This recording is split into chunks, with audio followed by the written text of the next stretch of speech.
Natagpuan nga ng aming team ang first ever secret bar dito sa Bataan na talagang ma-amaze ka sa sobrang ganda ng ambience at ng masasarap na mga inumin at syempre samahan mo pa ng masasarap na pagkain. Tara na, sumama ka, may kapuso ka. Si Jazz. Tara na, may kasama ka, may kapuso ka. Si Jazz.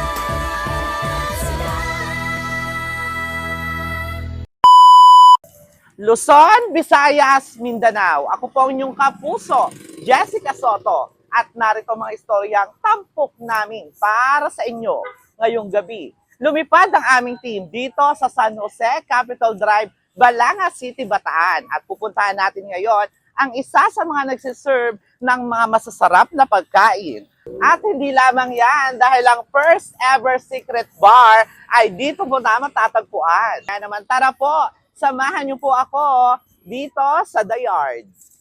Hi, hello guys! For today's video ay nandito nga tayo ngayon sa The Yard na matatagpuan lang dito sa San Jose Capitol Drive, Balanga City, Bataan. Dito lang po yan, malapit sa tapat ng Motor Trade, Balanga. Isa nga ang The Yard na kilala na dito sa Bataan na nagsiserve pagdating sa masasarap na pagkain at sa masasarap na coffee. Bukod nga sa napakaraming pwede mong ma-order sa kanilang menu ay nakita nyo naman yung talagang ambience dito sa resto ng The Yard ay talaga naman ma-amaze ka kaagad. At hindi lang yan ang sinadya natin dahil nabalitaan nga natin na dito sa The Yard ay matatagpuan nga ang first ever secret bar dito sa kanilang bookshop na akala mo ay simple bookshop lang pero pagbukas mo ay maa-amaze ka dahil nandito nga sa may likod nila ang bagong-bago nilang bar dito sa The Yard. Yes, ito nga ang pinakabagong secret bar dito sa Bataan. O yan, hindi na secret kasi nga sinabi ko na sa inyo. Nag-o-offer sila dito ng iba't ibang drinks. Meron din sila ditong mga cocktails at mawawala baga naman yung kanilang mga food na ino-offer naman sa The Yard Restaurant. Opo, pwede po kayo umorder doon ng food sa resto at pwede nyo po dalhin dito sa secret bar. At ang maganda nga dito sa kanilang secret bar ay talagang very affordable lamang yung kanilang mga ino-offer dito na drinks. At syempre, yung kanilang food dito talaga ito yung hahanap-hanapin mo at babalik-balikan mo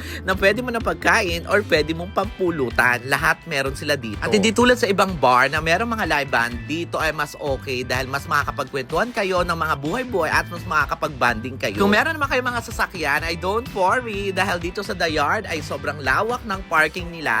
Doon po sa may likod lamang nila, papasok lamang po kayo sa may susilog at nandito matatagpuan nyo yung sobrang laki nilang parking. Kaya kung ang hanap nyo ay chill-chill lang na tamang bonding at kwentuhan with friends and family, tamang-tama sa inyo ang secret bar nila dito sa The Yard. Open ang kanilang resto from 11 a.m. to 11 p.m. at ang kanilang secret bar dito ay open from 5 p.m. to 1 a.m. Kaya kung naghahanap kayo ng bagong tatambayan, punta lamang kayo dito sa The Yard located at San Jose Capitol Drive, Balanga City, Bataan. Yun lang muna for today's video. Bye!